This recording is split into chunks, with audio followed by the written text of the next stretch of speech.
দৃষ্টিনন্দন অভয় আর অপরূপ সৌন্দর্য রাজধানীর পূর্বাচল ৩০০ ফিট সড়কটি প্রথম দেখায় যে কারো দৃষ্টি কাড়বে। প্রশস্ত আর যানজটমুক্ত হওয়ায় চালক ও যাত্রীদের কাছেও এই পথটি দারুণ প্রশান্তির। কিন্তু সেই প্রশান্তি এখন রূপ নিয়েছে চরম আতঙ্কে। অতিরিক্ত ও বেপরোয়া গতির কারণে এই দৃষ্টিনন্দন সড়কটি এখন পরিণত হয়েছে এক ঝুঁকিপূর্ণ মহাসড়কে।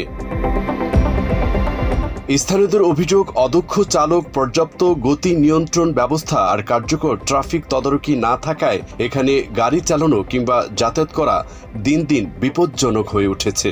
বড় অটো আর ছোট অটো দুটা লাগাই দেয় ঘোরানির সময় এক রাস্তা থেকে যা রাগিয়ে। অতিরিক্ত গতি এবং অদক্ষ ড্রাইভিংয়ের কারণে অনেকেই আছে যারা আসলে নিয়ম নীতি জানে না, অতিরিক্ত স্পিডে গাড়ি চালায়, এটাই আসলে মেইন কারণ। 16-17 বছরে অনেক অ্যাক্সিডেন্ট আমি দেখছি, অনেক হুন্ডা অ্যাক্সিডেন্টে মানুষ স্টেট মারা গেছে, অনেক দেখছি গাড়ি অনেক অ্যাক্সিডেন্ট আমি দেখছি। তবে এই জায়গায় এত স্পিড চালানো ঠিক না। স্পিড যেটা সরকার দিয়ে দিছে 60, 70, 80, কিন্তু আমরা তা মানি না। ওভার স্পিডের জন্য বেশি করে অ্যাক্সিডেন্টটা হয়ে থাকে আর কি। আর মানুষ সচেতন একটু কম।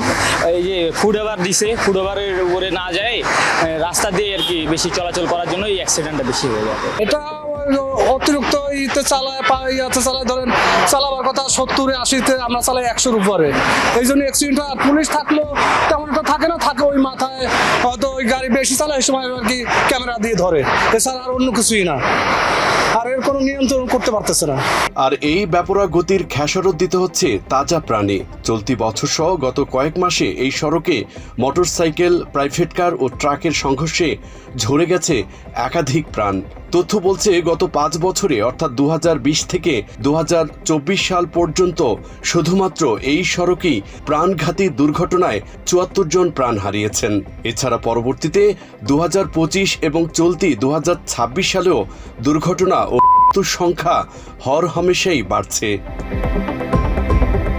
তবে পুলিশ বলছে দুর্ঘটনা রোধে এবং বেপরোয়া গতির নিয়ন্ত্রণে এআই প্রযুক্তি সহ যৌথভাবে কাজ করছে সরকার। এক্সপ্রেসওয়েগুলোতে যে স্পিড মেনটেন করা দরকার সেগুলো কিছু গাড়ি মেনটেন করে, কিছু গাড়ি মেনটেন করে না। তো এগুলো প্রতিকারের জন্য সাম্প্রতিক সময়ে বাংলাদেশ সরকার যথেষ্ট যুগান্তকারী পদক্ষেপ নিচ্ছে। এআই ক্যামেরা স্থাপন সহ আমাদের যে চেকপোস্টগুলো এবং ট্রাফিক পুলিশ আমরা যৌথভাবে কাজ করছি। তো মোটামুটি কিছুটা নিয়ন্ত্রণে আসছে এবং আমরা চেষ্টা করছি সম্পূর্ণ নিয়ন্ত্রণ আনার জন্য। দুর্ঘটনা আর প্রাণহানির এই মিছিল থামাতে সংশ্লিষ্ট কর্তৃপক্ষের প্রযুক্তি নির্ভর ও আরও কঠোর পদক্ষেপ নেওয়া প্রয়োজন, এমনটাই দাবি সবার। অন্যথায় এই আধুনিক সড়কটি শুধু মিছিল ভারী করবে বলেই আশঙ্কা সংশ্লিষ্টদের। প্রতিবেদন নাহিদ পারভেজ, বাংলা এডিশন, ঢাকা।